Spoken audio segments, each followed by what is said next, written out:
ప్రార్థన చేసుకొని దేవుని కృపను పొందుకుందాం. ప్రార్థన. సర్వోన్నతమైన స్థలములలో ధవళ సింహాసనం నందు ఆసీనుడవై కోటాను కోట్ల దేవదూతల చేత పరలోకపు పునాదులు కదిలేటట్టు పరిశుద్ధుడవు పరిశుద్ధుడవు అని గాన ప్రతిగానములు పొందుచూ ఉన్న మా తండ్రి, మీ ఘనమైన నామానికి ప్రభువైన యేసుక్రీస్తు నామమందు సంఘము తరపున కృతజ్ఞతా స్తోత్రాలు మీకు చెల్లిస్తూ, మా జీవితాల్లో మరొక నూతనమైన దినమును అనుగ్రహించి సంఘముగాను సమాజముగాను కూడి మిమ్మల్ని స్తుతించి ఘనపరిచి గొప్ప ధన్యతను మాకు అనుగ్రహించినందుకు, అమూల్యమైన సజీవమైన మీ వాక్కుల చేత మా జీవితాలను సరిచేసుకొని ఎదుట పరిశుద్ధులుగా నిర్దోషులుగా జీవించే అవకాశమును అదృష్టమును మాకు అనుగ్రహించినందుకు మీరు చేసిన మేలుల కొరకై కృతజ్ఞతా స్తోత్రాలు చెల్లిస్తూ, తండ్రి ఈ సమయమందు మొదటి వర్తమానముగా కొన్ని మాటలు నేను ప్రకటించబోచుండగా నీ పిల్లలైన వారితో నా ఆలోచనలు తొలగించండి. చీకటి అంధకారపు శక్తులను మీ కృపతో లయపరచి మీ ఆత్మ సహాయముతో నన్ను బలపరిచి నడిపించమని ప్రార్థిస్తూ, మహిమయు ఘనతయు స్తోత్రములు మా అందరి ద్వారా మీరు మాత్రమే పొందుకోమని క్రీస్తు యేసు వారి ఉన్నతమైన నామంలో ప్రార్థించి మీ సహాయమును కోరుకొనుచున్నాము పరలోకపు తండ్రి. ఆమేన్. మంచిదండి. కూడి వచ్చిన మీ అందరికీ ప్రభువైన యేసుక్రీస్తు నామమున హృదయపూర్వకమైన వందనాలు తెలియజేసుకుంటూ, ప్రియులారా, దేవుని సంఘముగా పిలువబడుచున్న మనము, దేవుని సంఘములో దేవుని పిల్లలుగా కొనసాగుతున్న మనము సంఘానికి, సంఘ క్షేమాభివృద్ధికి, సంఘము ఫలించి సంఘము విస్తరించడానికి మనమే మాదిరి. చాలామంది ఈ విషయాన్ని మర్చిపోయి ఈ మాదిరికరమైన జీవితం అనేది కేవలము నామకార్థముగా, కేవలం రావటం పోవటం అనే ఆలోచనతో భ్రమల్లో ఈరోజు చాలామంది క్రైస్తవ సహోదరులు సహోదరీమణులు అలాగే కనిపిస్తున్నారు. సంఘం అంటే చాలా గొప్పది, లోకానికి జ్ఞానం నేర్పే సంఘము. కానీ ఈ సంఘము ఎలా కనబడుతుందంటే కేవలము క్రైస్తవులని పేరు మాత్రమే కనపడుతుంది, కానీ ఆ పేరుకు తగిన ప్రవర్తన క్రీస్తు ప్రభువారిని మన జీవితాల్లో చూపించలేకపోతున్నాం. ఒక వచనాన్ని మనం ఆలోచించగలిగితే, తెస్సలోనికి పత్రిక, మొదటి తెస్సలోనికి పత్రిక 1వ అధ్యాయము 7వ వచనం. ఎవరికి మాదిరి అనేది మనం ఒక మాటగా ఆలోచన చేయగలిగితే, కాబట్టి మాసిదోనియాలోను అకయాలోను విశ్వాసులందరికీ మాదిరి అయితిరి. చాలండి. ఏమండి, అకయాలోను ఉన్న విశ్వాసులందరికీ ఈ తెస్సలోనికల సంఘంలో ఉన్న వారందరూ ఏమైనారంట? మాదిరి అయి ఉన్నారు. ఏంటి, ఒకరికొకరికి మాదిరి కావాల్సిందేనా మనము? ఏమండి, దేవుడు గ్రంథకర్త ఈ మాటను మనకి చాలా ఉపయోగపడే మాటను చెప్తున్నాడు. అంటే సంఘములో ఒకరికొకరము మనము ఖచ్చితంగా మాదిరి కలిగి ఉండాలి. ఎందుకు మాదిరి కలిగి ఉండాలంటే ఒక మాట మీకు చెప్తాను. కుటుంబంలో పిల్లలకి మాదిరి ఎవరు ఉండాలి? భార్యాభర్తలు ఉండాలి.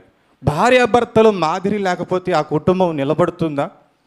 ఆ కుటుంబము వృద్ధి చెందుతుందా? ఆ కుటుంబము క్షేమాభివృద్ధి చెందుతుందంటే మాదిరి లేకపోతే ఆ కుటుంబం అనేది వృద్ధి చెందదు, క్షేమాభివృద్ధి కలగదు. అది ఎంతో వాస్తవము. దేవుని సంఘములో దేవుని పిల్లలుగా ఉంటున్న మనము కూడా ఒకరికొకరి మాదిరి కలిగి జీవించకపోతే మన సంఘాలు కానీ మనం ఎప్పటికీ ఆత్మీయంగా ఫలించలేవండి. ఏమండి, మీకు ఒక విషయాన్ని మీతో పంచుకోవాలని ఆశపడుతున్నా. లోకంలో జరిగిన ఒక యథార్థ సంఘటన ఈరోజు మీ ముందు పెట్టాలని ఆలోచన చేస్తూ మీ ముందుకు వచ్చాను. ఏమండి, చెన్నై నుంచి సుమారు 250 కిలోమీటర్ దూరంలో ఒక గిరిజన ప్రాంతం ఉంది. ఆ గిరిజన ప్రాంతం పేరు మలయాళం. ఆ మలయాళంలో 2 భార్యాభర్తలు ఉన్నారు. ఆ భార్యాభర్తల పేరు కాళిదాసు, మల్లిక. వాళ్ళకి ఒక బిడ్డ జన్మించింది. ఆమె పేరు శ్రీపతి అనే ఆమె చిన్నప్పటి నుంచి చదువు అంటే చాలా ఆసక్తి. చదువు అంటే చాలా ఇంట్రెస్ట్. చదువు కోసం ఆ అమ్మాయి ఏమైనా చేసేది.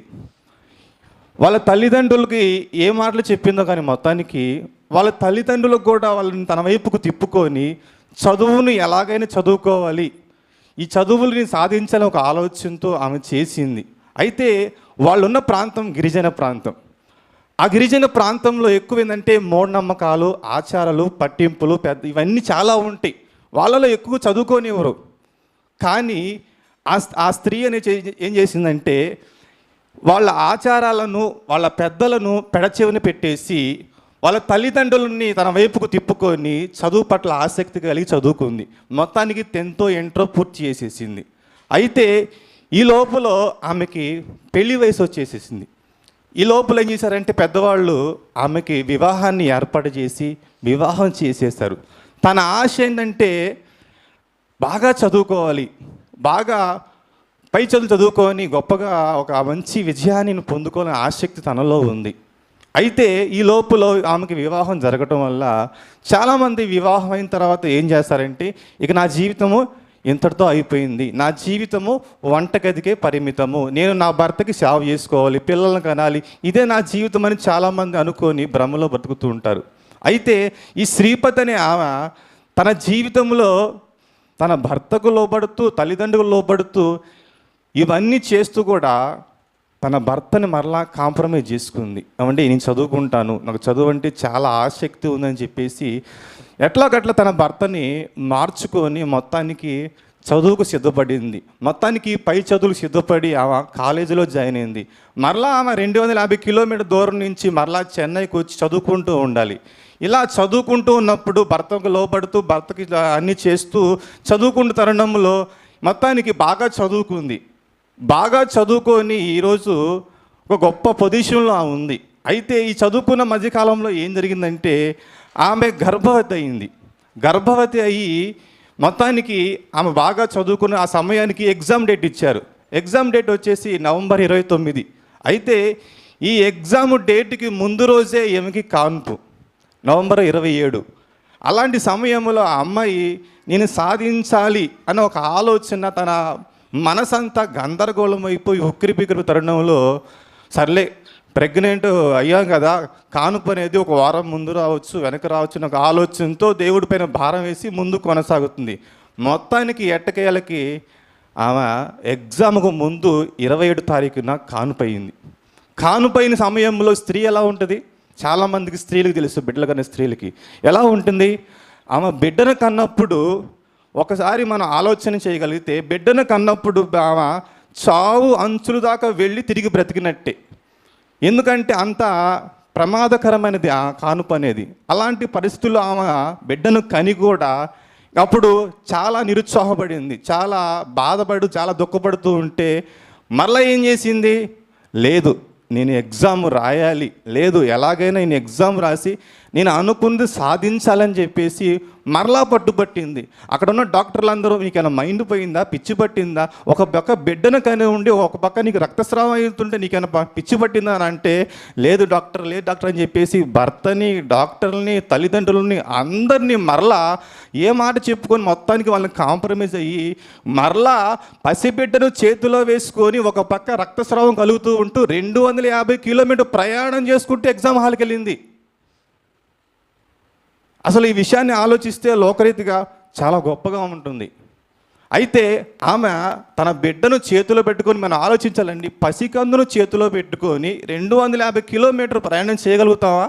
ఈ రోజులు గర్భవతి అయితే అమ్మా నువ్వు మెట్లెక్కొద్దు, అమ్మా నువ్వు ప్రయాణం చేయొద్దు, అమ్మా నువ్వు బరువులు మొయ్యొద్దని కనకముందే ప్రెగ్నెంట్ అయితే చాలామంది బిడ్డలు చాలా జాగ్రత్త చూసుకుంటారు. కానీ ఆమె మాత్రము ఒక పక్క బిడ్డను కన్న ఆలోచన పక్కన పెట్టి పుట్టిన బిడ్డ మీద ప్రేమను పక్కన పెట్టి ఏ కాడికి నేను ఎగ్జామ్ రాయాలి, ఎగ్జామ్లో నేను పాల్గొని అనుకుని సాధించాలని ఒక కాన్సెప్ట్తో ఉంది ఆమె. మొత్తానికి ఎట్టకేలకి ఎగ్జామ్కి వెళ్ళింది. ఇది 250 కిలోమీటర్లు ప్రయాణం చేసుకుంటూ పసికందుని చేతిలో పెట్టుకొని, ఏమండి ఎగ్జామ్ హాల్లో ఎలా ఉంటుంది ఆ స్త్రీ పరిస్థితి చెప్పండి? ఎగ్జామ్ హాల్లో ఎలా ఉంటుంది ఆ పరిస్థితి? పసికందును పక్కన పెట్టుకొని ఎగ్జామ్ రాస్తుంటే వాడు ఏడుతుంటే పాలు ఇవ్వాలి లేదా? ఎంత ఎంత ఆశ్చర్యకరంగా ఉంటుంది. ఒక పక్క పసిగొడ్డుని చేతిలో పెట్టుకొని వాడిని ఏడుతుంటే వాడిని ఒక పక్క ఊపుతో ఒక చేత్తో ఒక పక్కతో పెన్ను పట్టుకొని రాస్తూ ఉంటే జనులందరూ ఎలా చూస్తారు? చాలా ఆశ్చర్యంగా చూస్తే వావ్ వండర్ఫుల్ అని చెప్పి పొగుడుతూ ఉంటారు.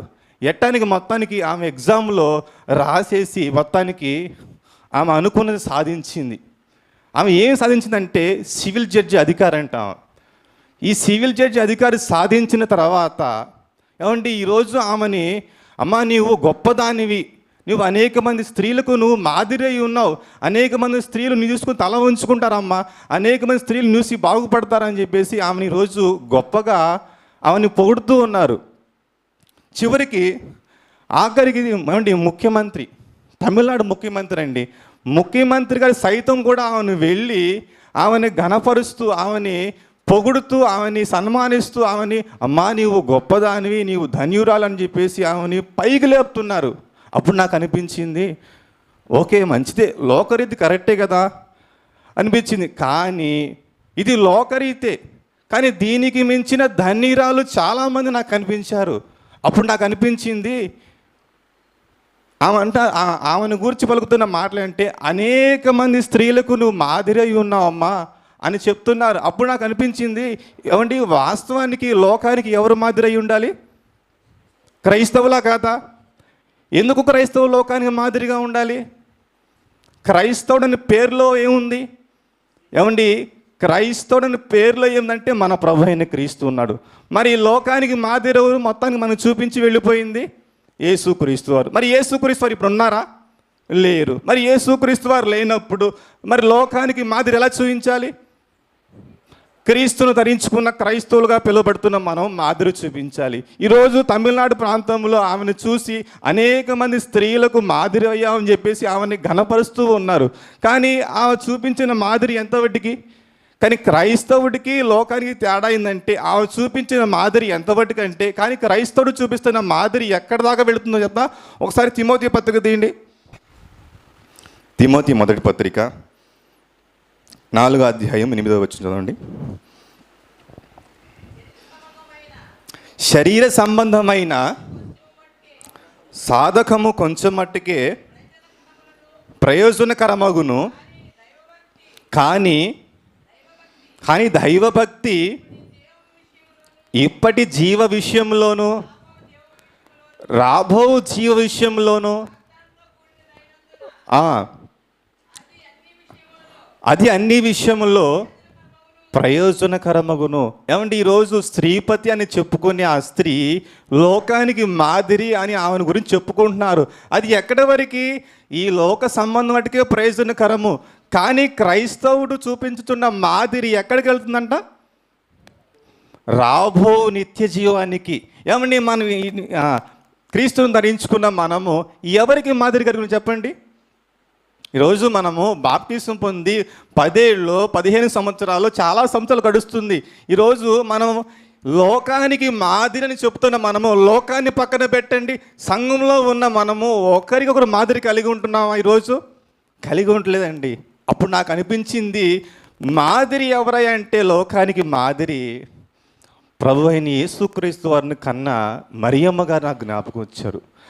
ఆమె చూపిన మాదిరి, ఆమె భక్తి చూస్తుంటే ఏమండి చాలా చెప్పుకోవాలి విషయం అండి. ఒకసారి మనం చదవండి లూకా సువార్త 1వ అధ్యాయము 49వ వచనం అండి.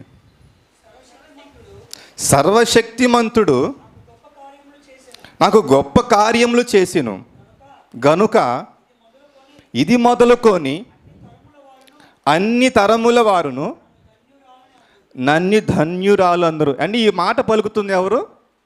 మరియమ్మ గారు. ధన్యురాలు ఎలా అయిందామా ఉన్నారు సంఘ కాపరి గారు, మన ఆత్మీయ తండ్రి. ఈయన మాదిరి అంటున్నాం. ఎలా మాదిరి? మనకి ఎలా మాదిరి అంటే ఇప్పుడు ఆయనకి వయసు ఎంత అన్న?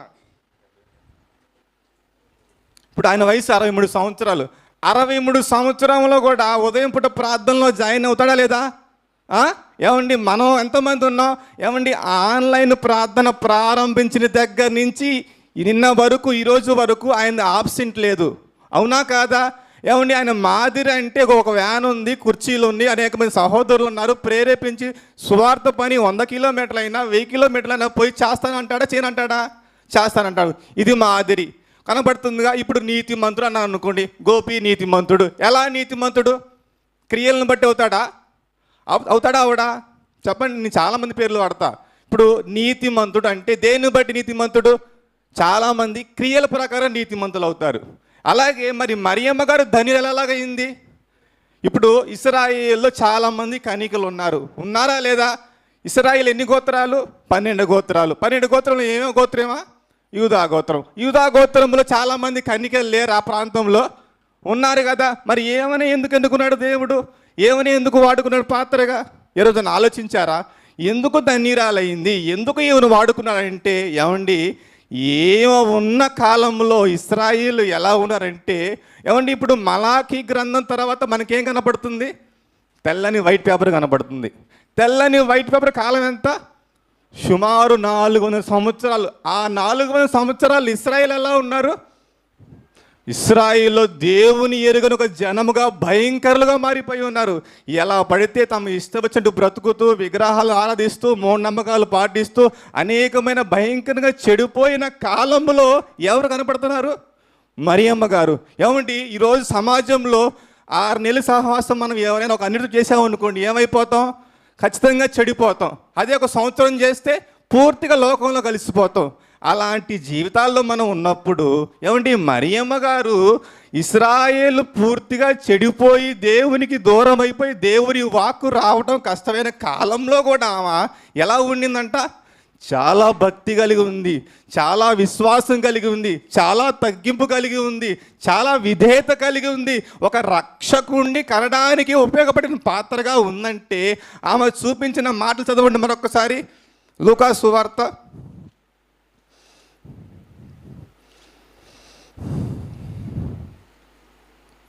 1వ అధ్యాయము 39 దగ్గర చదవండి.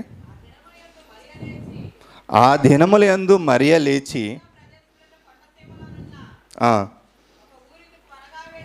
త్వరగా వెళ్ళి జక్రయ ఇంట్లో ప్రవేశించి ఎలిజబెత్తుకు వందనము చేసెను.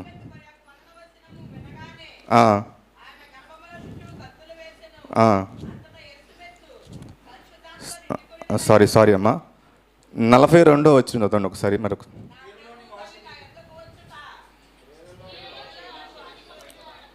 46 చదవండి. 46 నుంచి. అప్పుడు మరియ ఇట్లా, నేను నా ప్రాణము ప్రభువుని గణపరుచుచున్నది, ఆయన తన దాసురాలు దీన స్థితిని కటాక్షించెను. ఏమండి ఏమంటుంది? నేను ఆయన దాసురాలని అంటుంది. అంటే ఏంది? వాస్తవంగా ఏమండి గాబ్రియేలు దూత వచ్చి మరియమ్మ గారికి విశ్వంతా చెప్పినప్పుడు ఏమైంది? ప్రభు అయ్యా నీ దాసురాలని, ప్రభు చిత్తము నెరవేరు కాక అందలేదా? కానీ ఆమె ఏమైనా చేసిందా? కాలరేగ చేసిందా? ఇగో ఇశ్రాయేలు కన్యకులో ఎవరు ఉపయోగపడలేదు దేవుని పనికి, నేను ఒక్కడనే ఉపయోగపడతానని చెప్పేసి ఏమైనా పైన చూసిందా? ఏమైనా గోల్ చేసుకుందని డబ్బా ఏమైనా కొట్టుకుందని కూర్చోమన్నా? కొట్టుకోలేదండి. ఏముంటుంది? తన దాసురాల్ని. తర్వాత దీనస్థితి. ఏమండి దీనస్థితి గురించి చెప్పుకోవాలంటే ప్రభు గురించి చెప్పుకోవాలండి. ఎలా కనపడుతుంది దీనస్థితి అంటే, ప్రభువు తను శిలువ మీద వేలాడుతున్నప్పుడు అనేక మంది యూదులు రాజువుగా నీవు చాలామంది నువ్వు స్వస్థపరిచావుగా, చాలామంది నువ్వు బ్రతికించావుగా, అదేంది నువ్వు రక్షించుకోలేకపోతున్నావు నువ్వు అన్నప్పుడు ఎలా ఉంటుంది? ఏ మనిషికైనా సహజంగా ప్రతి మనిషికి కోపం వస్తుంది. కానీ ప్రభు ఏమంటాడు ఆ సమయంలో? తండ్రి వీరిని క్షమించు, వీళ్ళకి ఏ పాపము తెలియనట్టుగా ఆయన బ్రతిమలాడుతున్నాడు. అదండి దీనస్థితి అంటే. ఇలాంటి దీనస్థితి మరియమ్మ గారు కలిగి ఉంది. ఇలాంటి తగ్గింపు మరియమ్మ గారు కలిగి ఉంది. విధేయత కలిగి ఉంది. ఇవన్నీ కలిగి ఉంది కాబట్టే ఇశ్రాయేలు అందరూ చెడిపోయిన కాలంలో ఉన్నా కూడా ఎంతో భక్తి కలిగి ఉంది కాబట్టే ఈమె ఈ పాత్రకు అర్హురాలుగా నిలబడిందండి. ఏమండి వాస్తవంగా ఇప్పుడు ఆమెకు తగ్గింపు లేదనుకోండి, తగ్గింపు లేదు. ఇప్పుడు గాబ్రియేలు దూత వచ్చింది, సమాచారం మొత్తం చెప్పింది, వినది, ఓకే నీ ఇష్టం అంది. ఈ లోపల గర్భం ధరించిందండి. గర్భం ధరించినప్పుడు ఏమండి ఇప్పుడు యోసేపు గారితో మామూలుగా వివాహ బంధం ఏర్పాటయింది. ఈ వివాహ బంధం ఏర్పడినప్పుడు కొంత సమయం ఉందిగా వివాహానికి. ఈ లోపల ఆమెకి గర్భం వచ్చేసింది. గర్భం వచ్చినప్పుడు ఆమెను చూసిన జనులందరూ ఏమంటారు, స్త్రీలు ఎక్కువగా స్త్రీలే మాట్లాడతారు ఈ విషయాన్ని గురించి. ఏందమ్మా, నిన్న కాక మొన్న నువ్వు యోసేపు గారితో వివాహ బంధం ఏర్పాటు చేసుకున్నావు కదా, ఏంటమ్మా ఈ గర్భం ఏంటి, ఎక్కడి నుంచి వచ్చింది, ఏందమ్మా ఈ పరిస్థితి అన్నప్పుడు ఎలా ఉంటుంది ఆ మాటలో? చాలామంది ఏమండి అవమానకరంగా మాట్లాడుతారు, అవమానంగా చూస్తారు, తగ్గించి మాట్లాడతారు, హేళన చేస్తారు మరియమ్మ గారిని. ఇలాంటి స్థితిగతులు ఆమెను ఎరిగిందా? ఇవన్నీ ఆమె భరించిందా? ఇవన్నీ ఓర్చుకుందా? ఇవన్నీ ఓర్చుకున్న ఆమె ఏమండి అందుకంటే ధన్యురాలైంది. అందుకు ధన్యురాలైందండి. ఊరికే ధన్యురాలు అవలా. ఏమండి సంఘంలో చేర్చబడ్డ మనము కూడా ధన్యురాలుగా పిలవాలంటే మనం ఏం చేసి ఉండాలి?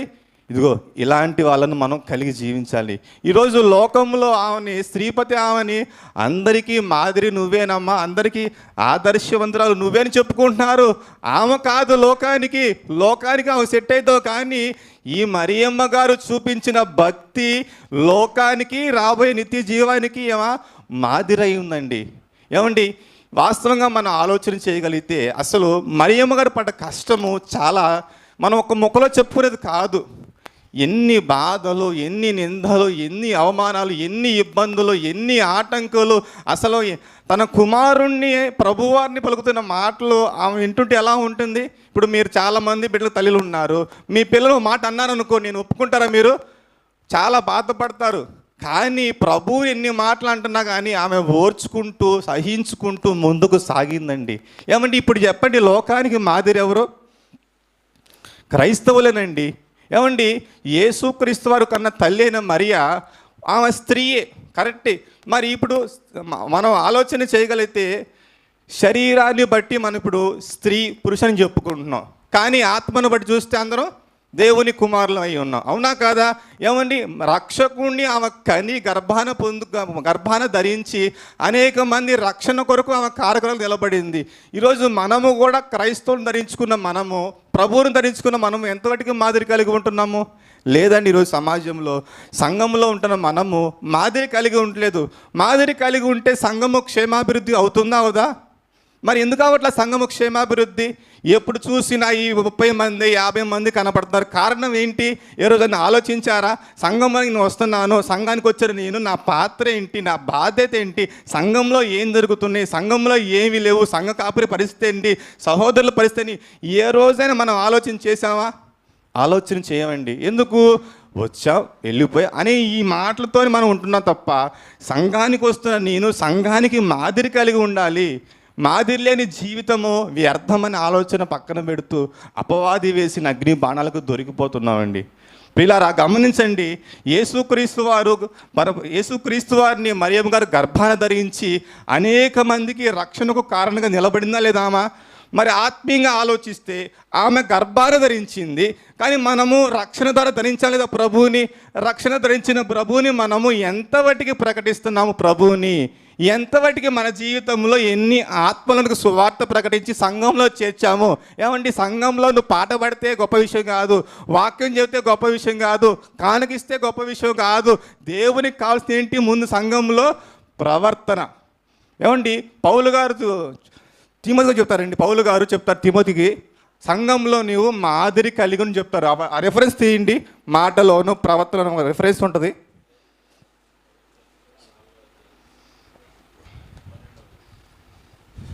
మొదటి పత్రిక 4వ అధ్యాయము 12వ వచనం.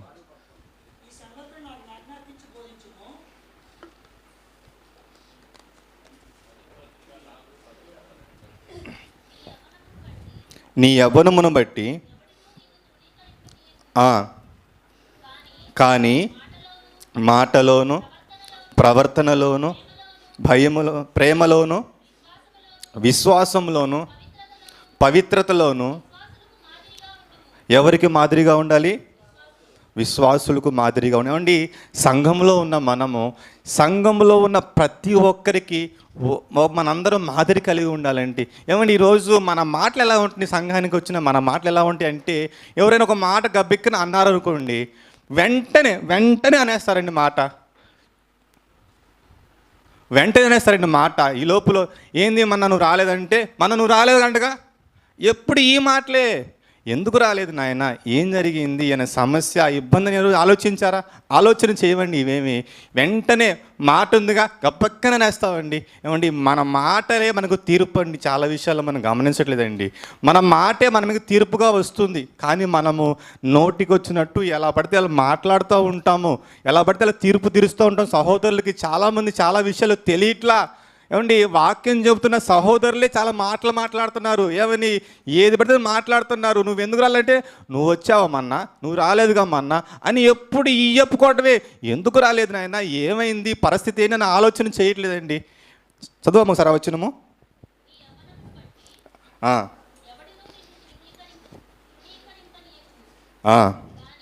కానీ మాటలోను ప్రవర్తన ఏమండి మన ప్రవర్తన ఎలా ఉండాలంట? మాదిరికరంగా ఉండాలి. ఏమండి, మనకి ఆరాధన స్టార్ట్ అవుతుంది కదా, 8:30కి స్టార్ట్ అవుతుంది. మనం సంఘానికి క్రమంగా వస్తున్నామా? ఇది మాదిరా కాదా? ఏమండి, ఇలా ఒక్కొక్కటి మనం ఆలోచన చేసుకుంటూ వెళితే చాలా విషయాల్లో మనం ఫెయిల్యూర్ అవుతున్నామండి. ఎందుకంటే మనం ఎక్కువగా మన గురించి మనం విమర్శ చేసుకోవట్లా, ఎక్కువగా ఇతరుల గురించి విమర్శ చేస్తూ ఇతరులు వాళ్ళు అట్లా ఉన్నారు, వీళ్ళు అట్లా ఉందని చెప్పుకుంటున్నాం తప్ప మన జీవితాల్లో మనం ఎప్పుడు విమర్శ చేసుకోవట్లేదండి. సంఘానికి వస్తున్న మనం మాదిరి కలిగి జీవించట్లేదు. ఈరోజు సంఘము అభివృద్ధి చెందట్లే అంటే, సంఘము క్షేమాభివృద్ధి చెందట్లే అంటే మాదిరి కలిగి జీవించట్లేదండి. ప్రభునందు పిల్లారా, ఆలోచించండి. యేసుక్రీస్తు వారిని కన్న మరియమ్మ గారు ఈరోజు కాదు, అన్ని తరాలకు ఆమె ధన్యురాలంట. ఆమె మాదిరయ్యింది. ఆమె గర్భపూర్వకంగా ధరించి మాదిరయ్యింది. మరి సాక్షాత్తు మనము బాప్తిస్మ ద్వారా యేసుక్రీస్తు వారిని గర్భాన మనం కూడా ధరించి మనం ఎంతవరకు ప్రయోజనం చేసాం ఈరోజు చెప్పండి? ఎంతమందిని సంఘాన్ని తీసుకొస్తున్నాం? మనము తీసుకురావట్లేదండి. కారణం ఏంటంటే, విస్తారమైన పనులు పెట్టుకుంటూ మన ఆలోచనలు చిక్కుకుపోయి దేవుని పనులు పక్కన పెట్టి ఎక్కువగా మన పనులు చేసుకుంటున్నాం తప్ప దేవుని పనులు చేసుకోవట్లేదండి. కనుక ప్రభునందు పిల్లారా, చివరికి ఒక మాట చెప్తాను. ఏమండి, జీవితకాలము మనము సువార్త ప్రయాణం చేస్తూ సువార్త ప్రకటిస్తూ ఉన్నప్పటికీ ఒకవేళ ఎవరూ మారలే అనుకోండి, దానివల్ల మనకు ప్రయోజనమే కానీ నష్టం ఉండదు. కానీ సంఘములకు వస్తున్న మనము మన ప్రవర్తన ద్వారా సంఘస్థులు చెడిపోయి దూరంగా వెళ్ళిపోయారు అనుకోండి, మనందరినీ దేవుడు లేకపోతే లెక్క అడుగుతాడండి. ఈ విషయాన్ని ప్రతి ఒక్కరూ గమనించవలసిందిగా తెలియజేస్తూ ఈ నా మాటలు ముగిస్తున్నానండి. ప్రార్థన. మహోన్నతుడు అయిన మా కన్న తండ్రి, మహాగణుడ, సర్వశక్తిమంతుడైన పరలోకపు తండ్రి, మీ ఘనమైన శ్రేష్టమైన పరిశుద్ధ నామానికి కృతజ్ఞతాస్తోత్రాలు చెల్లిస్తూ తండ్రి, మా జీవితాల్లో మరొక నూతనమైన దినమును ప్రసాదించి మిమ్మల్ని స్తుతించి కీర్తించి గొప్ప ధన్యతను తండ్రి మాకు అనుగ్రహించినందుకు మీకే కృతజ్ఞతాస్తోత్రాలు చెల్లిస్తూ, దేవా, సంఘానికి వస్తున్న మేము ఒకరి పట్ల ఒకరికి మేము మాదిరి కలిగి ఉండాలని తండ్రి, మా ప్రభు అయిన యేసుక్రీస్తు వారిని కన్నా మరియమ్మ గారు అనేక తరముల వరకు ఆమెను ధన్యురాలని పిలువబడుతున్నంటే ఆమె ఎంత మాదిరి కలిగిన జీవితం జీవించిందో తండ్రి మేము ఆలోచిస్తే మాకు అర్థమైంది ఆయన. కనుక ఆమె గర్భము ద్వారా ప్రభువును దర్శించి లోకానికి మాదిరి చూపించిన తన భక్తి ద్వారా మేము కూడా బాప్తిస్మ ద్వారా ప్రభువును ధరించుకున్న మేము అనేక మందికి మాదిరి కలిగి జీవించాలని తండ్రి మా మనసులో మీ వాక్యము తెలియజేసి ఉండగా ఆ మాటల చొప్పున మేమందరం జీవించుటకు కృపను అనుగ్రహించమని ప్రార్థిస్తూ తండ్రి, జరుగుతున్న ప్రతి కార్యక్రమంలో మీరే మహిమ ఘనత ప్రభావాలు పొందుకోమని యేసుక్రీస్తు వారి ఉన్నతమైన నామములు ప్రార్థించి అడిగి వేడుకొనుచున్నాను పరలోకపు తండ్రి. ఆమేన్.